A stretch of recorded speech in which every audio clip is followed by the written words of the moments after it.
हाँ तो my dear students, आज का जो हमारा जो टॉपिक है जो हम डिस्कस करने वाले हैं आपसे, that is law of mass action. Law of mass action की अगर हम बात करें यहाँ पे, तो इस लॉ के अकॉर्डिंग क्या होता है कि किसी भी रिएक्शन का रेट वो डिपेंड करता है all the active masses of reactant molecules. जितना भी जो रिएक्टेंट आपके पास अवेलेबल है, जो भी मास रिएक्टेंट का आपके पास गिवन है, टोटल कॉन्सेंट्रेशन पे ही रिएक्शन का रेट डिपेंड करता है according to law of mass action. अगर आप इसकी स्टेटमेंट देना चाहो तो आप सिंपली आप यहाँ पे मेंशन कर सकते हो, आप according to what law of mass action, according to law of mass action the rate of reaction, the rate of reaction depends upon the rate of reaction depends upon all the active masses। जिसको आप active masses की बात करें अगर हम, तो इसको आप स्टिक्योमेट्री भी बोल सकते हो। आप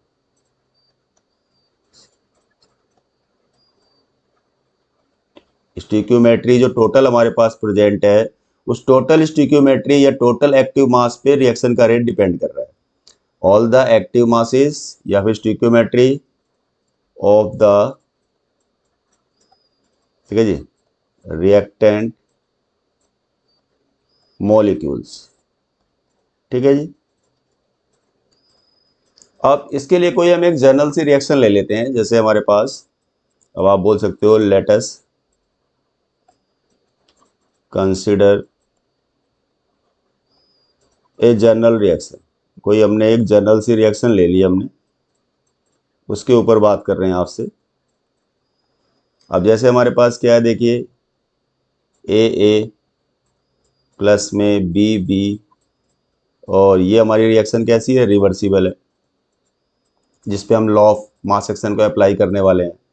इससे बनने वाला प्रोडक्ट क्या है हमारा, सी है। अब मान लीजिए स्टिक्योमेट्रिक कोफिशिएंट की वैल्यू इसके लिए एक्स है, और ये डी है, इसका स्टिक्योमेट्रिक कोफिशिएंट मान लीजिए हमारे पास वाई है। अगर मैं अब आपसे फॉरवर्ड रिएक्शन की बात करूं, यानी ए प्लस बी को अगर हम रिएक्ट करा रहे हैं जिससे हमारा सी एंड डी बन रहा है, तो अगर यहाँ पर हम आपसे बात करते हैं रेट ऑफ फॉरवर्ड रिएक्शन की, रेट ऑफ फॉरवर्ड रिएक्शन की, तो रेट ऑफ फॉरवर्ड रिएक्शन क्या होता है, देखिए, डायरेक्टली प्रोपोर्शनल होता है किसके जी, जो भी मोलर अमाउंट दिया हुआ है रिएक्टेंट का, ठीक है जी, उसके प्रोडक्ट के।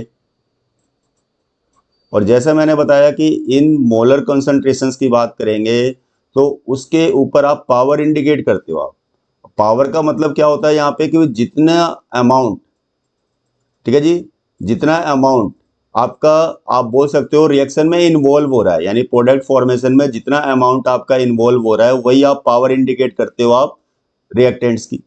अब आपके पास जैसा स्टेटमेंट क्या कहती है, ऑल द एक्टिव मासेस की बात कर रहे हैं यहाँ पे, रिएक्टेंट का ऑल द एक्टिव मास यहाँ पे इन्वॉल्व हो जा रहा है, यानी पूरा का पूरा मास इन्वॉल्व हो रहा है प्रोडक्ट के फॉर्मेशन में, यानी वो पूरा का पूरा किस में कन्वर्ट हो रहा है, प्रोडक्ट में कन्वर्ट हो रहा है।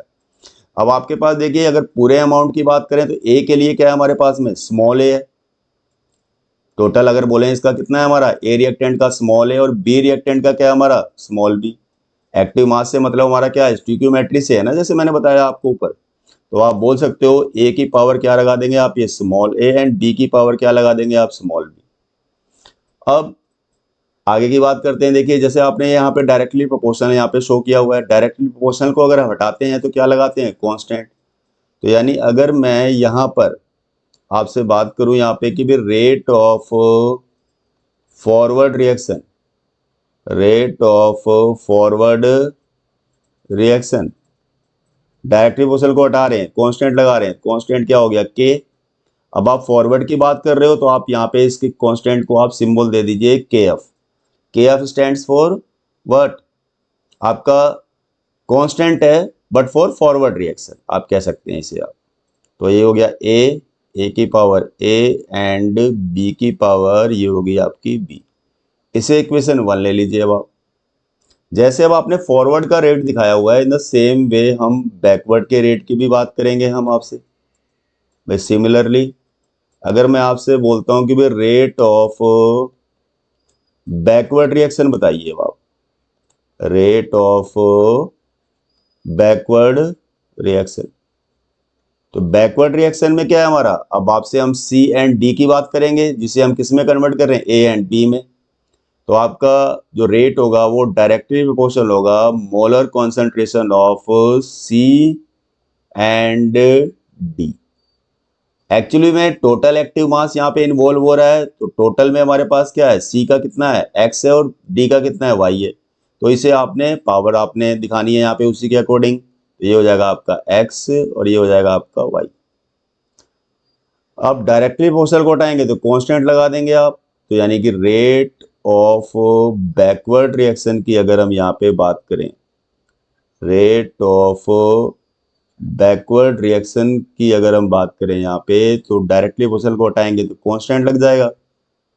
अब इसके कांस्टेंट को हम सिंबल दे रहे हैं किससे जी, के बी से, के बी। ठीक है जी, बैकवर्ड की बात चल रही है यहाँ पे, देखिए सी और ये हो जाएगा एक्स और ये हो जाएगा डी, ये हो जाएगा आपका वाई। ये इक्वेशन हो गई कौन सी हमारी भाई, सेकंड। अब जैसा आपको मालूम है कि भाई रेट ऑफ फॉरवर्ड जो होता है, अगर इक्विलिब्रियम की बात करते हैं तो rate of forward reaction actually में क्या होता है, रेट ऑफ बैकवर्ड रिएक्शन के बराबर होता है।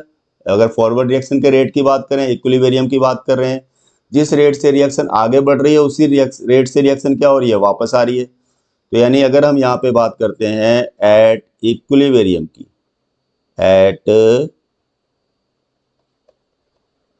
इक्विलिब्रियम की, तो आपका क्या हो जाएगा, देखिए आप बोलेंगे rate of forward reaction, rate of forward reaction जो होगा वो किसके बराबर हो जाएगा बोलेंगे तो हमारा भाई रेट ऑफ बैकवर्ड रिएक्शन के। फॉरवर्ड रिएक्शन का रेट किसके बराबर हो जाएगा बोलेंगे तो हमारा रेट ऑफ बैकवर्ड रिएक्शन। तो रेट ऑफ फॉरवर्ड किसके इक्वल हो गया बोले तो हम भाई रेट ऑफ बैकवर्ड रिएक्शन के बराबर हो गया। इतनी बात आपको समझ में आ रही है। अब देखिए रेट ऑफ फॉरवर्ड क्या दिया हुआ था आपको, अगर बोले तो हमारा रेट ऑफ फॉरवर्ड रिएक्शन, तो वो क्या था हमारा भाई के एफ, ठीक है, ए और ये इसकी पावर स्मॉल ए थी, और आपका बी था, इसकी पावर क्या थी हमारे पास में स्मॉल बी। अब रेट ऑफ फॉरवर्ड हो गया ये, तो रेट ऑफ बैकवर्ड क्या था हमारा भाई, के बी था, और आपने देखा था ये सी था, हमारे पास इसकी पावर क्या थी एक्स थी, और आपका डी था, इसकी पावर क्या थी हमारी भाई वाई थी। तो ये आपने इंडिकेट कर दिया रेट ऑफ फॉरवर्ड किसके इक्विवेलेंट है, रेट ऑफ बैकवर्ड के इक्विवेलेंट है। अब ये रेट ऑफ बैकवर्ड यानी कि इसको थोड़ा सा रीअरेंज कर लेते हैं, कांस्टेंट को कांस्टेंट के साथ में ले आइए आप, तो और करके आप इसमें मेंशन कर सकते हो आप। ये हमारा के बी को हम क्या ला रहे हैं, इस साइड में ला रहे हैं, के एफ की साइड में। तो ये क्या हो जाएगा के एफ अपॉन में के बी, के एफ अपॉन के बी इक्वल टू में ये क्या हो जाएगा हमारा, देखिए सी और ये हो जाएगा एक्स, ये हो जाएगा आपका डी और ये हो जाएगा वाई, और ये हो जाएगा आपका ए और ये हो जाएगा इसकी पावर स्मॉल ए, और बी ये इसकी पावर क्या होगी स्मॉल बी। ठीक है जी। अब आपको पता है के एफ भी कांस्टेंट है, के बी भी कांस्टेंट है, तो हम एक काम करते हैं यहाँ पर इसको एक पर्टिकुलर एक कांस्टेंट से रिप्रेजेंट कर देते हैं, या फिर ऐसे भी कह सकते हो अगर के एफ कांस्टेंट है, के बी कांस्टेंट है, तो इनका रेशो भी क्या होगा कांस्टेंट ही होगा, और इसको एक हम सिंबल दे देते हैं। यहाँ पर आप बोल सकते हो आप, हमने इसको एक सिंबल दे दिया, के एफ अपॉन के बी को हमने रिप्रेजेंट कर दिया किससे जी, के से, या फिर के सी भी बोल सकते हो आप। ठीक है, एक ही बात है।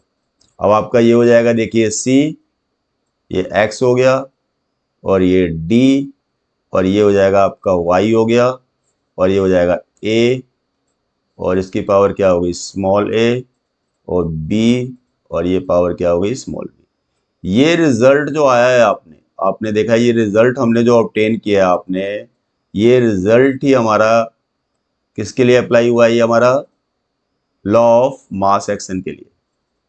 ठीक है जी। यानी आपको इसमें एक बात समझ में आ गई है कि जो केसी क्या है हमारा, प्रोडक्ट की कंसंट्रेशंस हैं, यानी कि प्रोडक्ट बोल रहे हो आप, प्रोडक्ट को लेना होता है आपको। ठीक है।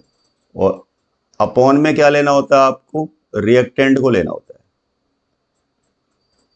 प्रोडक्ट अपॉन रिएक्टेंट है, उन्हीं की कॉन्सेंट्रेशन का जो रेशो है वही हम यहाँ पर क्या हमारे को दे रहा है भाई, केसी। ठीक है जी। अब ये तो मैंने जनरल रिएक्शन ली थी आपके लिए, आप कोई और भी रिएक्शन लेकर के, एग्जांपल लेकर के समझ सकते हैं बात को। जैसे कि देख लीजिए हमारे पास में, मान लीजिए हमारे पास नाइट्रोजन है, एक और हमने एग्जांपल ले लिया। ठीक है जी। रिवर्सिबल रिएक्शन हम कोई एक ले लेते हैं, N2 है प्लस में H2 है, और इसके थ्रू हम बना रहे हैं अमोनिया। अमोनिया मतलब NH3। आप बोल सकते हो फॉर्मेशन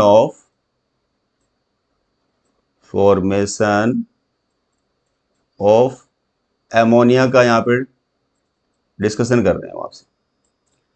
अब देखिए ये हमारे पास रिएक्शन अभी बैलेंस नहीं है, नाइट्रोजन 2 है, नाइट्रोजन को बैलेंस करने के लिए यहाँ 2 लगा दीजिए आप, हाइड्रोजन 6 हो रहे हैं, इसके अकॉर्डिंग क्या हो जाएगा, ये 3 मोल हो गए। ठीक है जी। अब अगर आप यहाँ पर अगर आप केसी की बात करेंगे, अगर आप केसी की बात करेंगे तो केसी क्या हो जाएगा बोलेंगे तो प्रोडक्ट की कंसंट्रेशन। प्रोडक्ट क्या है यहाँ पर बोलेंगे हम, आपका NH3, तो NH3 हो गया, देख लीजिए। अब all the active masses involve होते हैं यहाँ पर लॉ ऑफ मास एक्शन के केस में, इसीलिए आपने पावर क्या लगाई यहाँ पे 2। अब अगर मैं रिएक्टेंट की बात करूं तो मोलर कंसंट्रेशन का प्रोडक्ट लेना है रिएक्टेंट के लिए, तो N2 है, N2 के आगे कोई वैल्यू तो है नहीं, स्टोइकियोमेट्रिक कोएफिशिएंट की वैल्यू 1 है, 1 को चाहे इंडिकेट करो चाहे मत करो कोई फर्क नहीं पड़ता। अब यही हम हाइड्रोजन की बात करते हैं, तो हाइड्रोजन की वैल्यू कितनी दे रखी है आपको स्टोइकियोमेट्रिक कोएफिशिएंट की, 3, तो आपकी पावर क्या हो जाएगी, 3 हो जाएगी। तो ये हो गया, देख लीजिए अब आप। कोई और भी एग्जाम्पल लेना चाहें हम, जैसे एक एग्जाम्पल तो हमारा ये हो ही गया, एक एग्जाम्पल मान लीजिए और हम लेना चाहते हैं, फॉर्मेशन ऑफ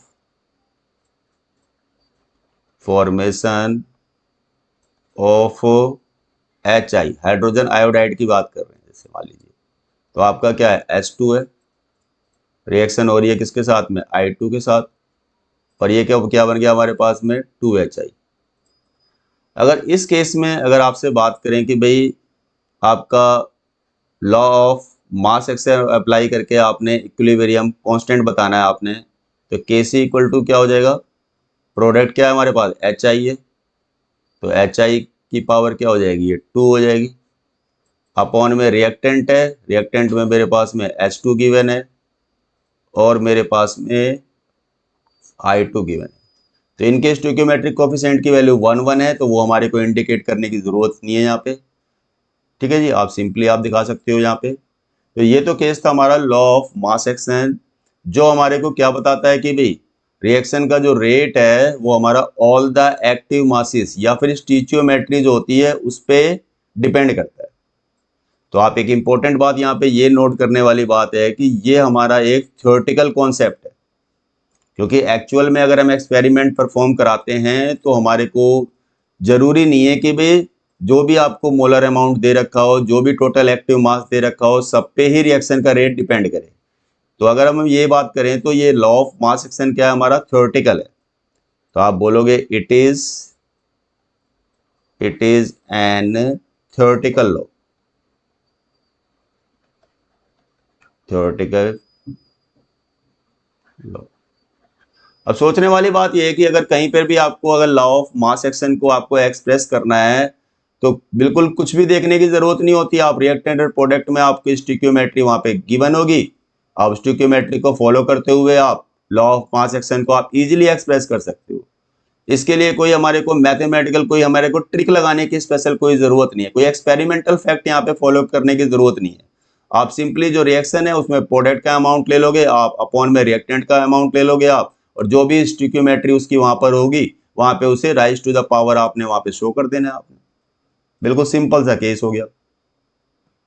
कई बार एक छोटी सी बात आपसे पूछ लेते हैं एग्जाम में कि what is the difference between rate law and law of mass action. थोड़ा सा वो भी देख लेते हैं हम, rate law and law of mass action के बीच में क्या डिफरेंस होता है हमारा। ठीक है जी, तो अब आप देखिए डिफरेंस बिटवीन, आपसे बोल रहे हैं rate law and law of mass action. तो इसका सिंपल सा बेसिक डिफरेंस यही होता है कि भाई रेट लॉ को केवल हम रिएक्टेंट के ऊपर ही अप्लाई करते हैं। आपने देखा अगर हम बात करते हैं रेट लॉ की, तो रेट लॉ को कभी भी एक्सप्रेस करना होता है तो हम केवल रिएक्टेंट के ऊपर ही अप्लाई करते हैं। लेकिन अगर लॉ ऑफ मास एक्शन की बात करते हैं तो उसमें हम रिएक्टेंट को भी कंसिडर करते हैं और प्रोडक्ट को भी कंसिडर करते हैं। अभी आपको मैंने बताया कि रिएक्शन कैसी थी हमारी, रिवर्सिबल थी। तो रिवर्सिबल थी तो हमने जब law of mass action apply किया तो आपने फॉरवर्ड रिएक्शन पे भी अप्लाई किया और बैकवर्ड रिएक्शन पे भी अप्लाई किया। जब फॉरवर्ड पे अप्लाई किया तो हमने रिएक्टेंट को कंसिडर किया हुआ था। अगर हम बैकवर्ड रिएक्शन की बात करते हैं तो वहां पे जो बना हुआ जो प्रोडक्ट था उसको आपने कंसिडर किया हुआ था। तो अगर हम रेट लॉ की बात करते हैं तो रेट लॉ केवल हमारा रिएक्टेंट के टर्म में ही अप्लाई होता है, उसे हम प्रोडक्ट की टर्म में अप्लाई नहीं करते हैं। तो यानी रेट लॉ की जब कभी भी बात होती है तो प्रोडक्ट फेवर्ड रिएक्शन के लिए होती है, जो हमारी यूनि डायरेक्शनल होती है, यानी कि आपका एक पर्टिकुलर डायरेक्शन में जा रही है reaction only reactant to product, यानी रिएक्शन रिवर्स नहीं है। वहां पे रिवर्स के ऊपर बात नहीं कर रहे हैं हम रेट लॉ की। हम क्या कर रहे हैं, केवल हम आपका एक यानी प्रोडक्ट फेवर्ड जो रिएक्शन होती है केवल उन्हीं के ऊपर ही हम रेट लॉ को अप्लाई करते हैं। जैसे अब आपका देखिए अगर हम रेट लॉ की बात करें, जैसे ए है और ये बी है और इससे ये बन गया हमारा बी है, ये हमारा बन गया इससे प्रोडक्ट। ठीक है जी, प्रोडक्ट। अब आपका क्या है, इसका जो भी अमाउंट है ए और ये बी। तो रेट लॉ में एक खास बात और भी बताई थी मैंने कि एक्टिव मास टोटल पे रेट लॉ डिपेंड नहीं करता है, ये एक्सपेरिमेंटल लॉ है। एक्सपेरिमेंटल लॉ है तो सारे के सारे मोल्स बोलते हैं कि प्रोडक्ट में कन्वर्ट नहीं होते हैं। तो मैंने आपको बताया था, मान लीजिए जैसे टोटल ये हमारा इस रिएक्टेंट ए का स्मॉल ए से दिया हुआ है आपको टोटल इसका अमाउंट, टोटल स्टिक्योमेट्री। तो सारे की सारी स्टिक्योमेट्री प्रोडक्ट में कन्वर्ट नहीं हो रही है, उसमें से जो कन्वर्ट हो रही है हमने उसको अल्फा एज्यूम कर लिया। मान लो कितना हिस्सा प्रोडक्ट में चला गया इस टोटल यानी स्टिक्योमेट्री का अल्फा पार्ट। अब आपका ऐसे ही देखो बी के लिए क्या है हमारा, ये टोटल इसका क्या है हमारा बी है, स्मॉल बी। अब मान लीजिए जितना हिस्सा जितना फ्रैक्शनल अमाउंट आपका प्रोडक्ट में कन्वर्ट हो गया वो हमने मान लिया कि भाई बीटा है। तो अगर आप रेट को एक्सप्रेस करते हो, रेट लॉ को दिखाते हो आप, तो क्या लिखते हो भाई, रेट इक्वल टू में के और ए, अब आपका क्या है अल्फा हो गया और बी क्या हो गया, ये बीटा, मतलब बीटा की बात करेंगे अगर हम। ठीक है जी, तो यानी कहने का मतलब है रेट इक्वल टू क्या हो गया, के ए की पावर अल्फा एंड बी की पावर बीटा। मतलब आपने जो अल्फा और बीटा लिया हुआ है ये एक्सपेरिमेंटल वैल्यूज हैं हमारी, एक्सपेरिमेंटली हमारी निकल करके आती हैं। लेकिन अगर यही चीज हम अगर आप किसके ऊपर अप्लाई करते हो, लॉ ऑफ मास एक्शन के ऊपर अप्लाई करते हो, ये तो हमने किस पे अप्लाई किया भाई रेट लॉ की बात करी है आपसे, उसके ऊपर हमने बात करी है। यही आपकी इक्वेशन दे रखी है सेम, अगर आप इसमें रेट दिखाते हो आप, लेकिन अगर वो लॉ ऑफ मास एक्शन के अकॉर्डिंग दिखाएंगे आप तो क्या हो जाएगा बोलेंगे, तो ए की power small a and B की पावर स्मॉल बी, यानी टोटल पे ही रिएक्शन का रेट डिपेंड कर रहा है। ये किसके अकॉर्डिंग हो गया, लॉ ऑफ मास एक्शन के अकॉर्डिंग हो गया। तो लॉ ऑफ मास एक्शन की बात करते हैं अगर हम, तो जो रेट होता है हमारा वो किस पे डिपेंड कर रहा है, टोटल स्टिक्योमेट्री पे डिपेंड कर रहा है। ठीक है जी, लॉ ऑफ मास एक्शन की अगर हम बात करें तो रेट लॉ क्या होता है बोले तो हमारा ये एक एक्सपेरिमेंटल लॉ है। लेकिन अगर लॉ ऑफ मास एक्शन की बात करते हैं तो ये केवल हमारा एक थ्योरेटिकल लॉ है। दोनों में अगर हम डिफरेंस बोले तो आप ये डिफरेंस बता सकते हो। ठीक है जी, तो इसके बाद देखिए एक छोटा सा डिफरेंस और है हमारा, वो है जी आपका rate of reaction and rate constant के बीच का डिफरेंस, वो और देख लेते हैं थोड़ा सा। तो आप देखिए डिफरेंस बिटवीन, आपसे बोल रहे हैं rate of reaction and rate constant. तो एक तो हमारा इनका डेफिनेशन वाला ही पॉइंट हो सकता है भाई, रेट ऑफ रिएक्शन क्या होती है, चेंज इन कॉन्सेंट्रेशन, चाहे वो रिएक्टेंट की हो चाहे वो प्रोडक्ट की हो, पर यूनिट टाइम। तो आप बोल सकते हो ना change in concentration of any one of the reactant और प्रोडक्ट पर यूनिट टाइम। ऐसे ही अब आप रेट कांस्टेंट की बात करोगे तो रेट कांस्टेंट की भी हम डेफिनेशन फॉलो कर सकते हैं। रेट कांस्टेंट किसके इक्वल होता है? रेट ऑफ रिएक्शन के इक्वल होता है जब कॉन्सेंट्रेशन रिएक्टेंट की क्या लेके चलते हैं हम? यूनिटी यानी 1 के बराबर। तो एक डेफिनेशन आपकी, ये आपकी रेट कांस्टेंट की भी इसी की तरीके से फॉलो हो जाएगी। तो आपका फर्स्ट पॉइंट क्या हो गया जिसमें हम रेट ऑफ रिएक्शन और रेट कांस्टेंट के डेफिनेशंस बता देंगे आप। अब सेकंड पॉइंट अगर हम बात करते हैं डिफरेंस का, तो जो रेट ऑफ रिएक्शन होती है वो तो कॉन्सेंट्रेशन ऑफ रिएक्टेंट के डायरेक्टली प्रोपोर्शनल होती है। भाई जितना अमाउंट आप रिएक्टेंट का ज्यादा लेके चलेंगे उतने ही ज्यादा स्पीड से रिएक्शन आपकी टेक प्लेस करेगी। और आपको जैसा कि पता ही है कि भाई टाइम के साथ साथ रिएक्टेंट जब प्रोडक्ट में बदलता है तो रिएक्टेंट का अमाउंट क्या होता जाता है? कम होता जाता है। इसलिए रिएक्शन की जो स्पीड है वो भी धीरे धीरे स्लो होती जाती है। लेकिन अगर अब यही बात आप रेट कांस्टेंट की करें हम, तो रेट कांस्टेंट केवल एक टेम्परेचर डिपेंडेंट प्रॉपर्टी होती है। टेम्परेचर ही एक ऐसा फैक्टर है जो रेट कांस्टेंट की वैल्यू को वेरी कर सकता है, चेंज कर सकता है। बाकी कॉन्सेंट्रेशन या रिएक्शन कितने टाइम में हो रही है, ये सारी बातें रेट कांस्टेंट पे अपना कोई इफेक्ट नहीं डालती। तो यानी कि अगर रेट कांस्टेंट की बात करते हैं तो वो हमारा क्या है जी? इंडिपेंडेंट है। किसके जी? Molar concentration of reactant molecule की बात करें तो। और रेट ऑफ रिएक्शन की अगर हम यूनिट की बात करते हैं तो रेट ऑफ रिएक्शन की यूनिट ऑलवेज क्या होती है? मोल पर लीटर पर सेकेंड। भाई कॉन्सेंट्रेशन अपॉन टाइम होता है ना भाई रेट। अगर कॉन्सेंट्रेशन अपॉन टाइम होता है तो कॉन्सेंट्रेशन की यूनिट क्या होती है? मोल पर लीटर अपॉन टाइम। टाइम मान लीजिए सेकंड में लिया हुआ तो सेकंड हो गया, ऊपर गया तो वही इनवर्स हो जाएगा, तो सेकंड इनवर्स। तो मोल पर लीटर पर सेकंड। और यही बात अगर आपके पास में यूनिट की बात करते हैं किसकी जी? रेट कांस्टेंट की, तो उसकी यूनिट आपकी डिपेंड करती है order of reaction. Order of reaction, order of reaction से मतलब है हमारा, अभी जैसे मैंने आपको रेट दिखाया था, रेट लॉ के अकॉर्डिंग रेट इक्वल टू में के ए की पावर अल्फा एंड बी की पावर आपने क्या ली थी भाई? बीटा। तो अल्फा प्लस बीटा को जब आपस में प्लस करते हैं तो ये हमारा रिएक्शन का ऑर्डर आ जाता है, ऑर्डर ऑफ रिएक्शन। ठीक है जी। ऑर्डर ऑफ रिएक्शन पे डिपेंड करती है किसकी जी? के की यूनिट। भाई आपका टोटल सम अल्फा और बीटा का क्या आ रहा है उसके अकॉर्डिंग आपका क्या हो जाता है भी? आप बोलेंगे हमारी यूनिट बन जाती है रेट कांस्टेंट। जैसे अब आप सिंपल सा समझ लेते हैं, जैसे हमारे पास देखिए हमारे को लेट अस सपोज आपसे मैं बात करता हूं, मुझे के की यूनिट बतानी है, तो के इक्वल टू क्या हो जाएगा आपका? बोलेंगे के इक्वल टू क्या हो जाएगा भाई? रेट। अब के की बात कर रहे हैं तो के निकालना है हमारे को, तो ए और बी क्या हो जाएगा? रेट के नीचे आ जाएगा। ये देखिए अब आप, ये क्या हो जाएगा? ए की पावर अल्फा और बी की पावर ये क्या होगी आपकी? बीटा। ये आपका के लिए यूनिट निकालनी है, डायमेंशन बतानी है, तो ये हमारा फॉर्मूला हो गया एक तरीके से देखा जाए तो। अब मान लीजिए कोई हमारे को रिएक्शन गिवन है, कोई रिएक्शन दे रखी है आपको, आपको बोल रहा है रेट, उसके अकॉर्डिंग आपको रेट लॉ दिखाया गया है किसी रिएक्शन के लिए।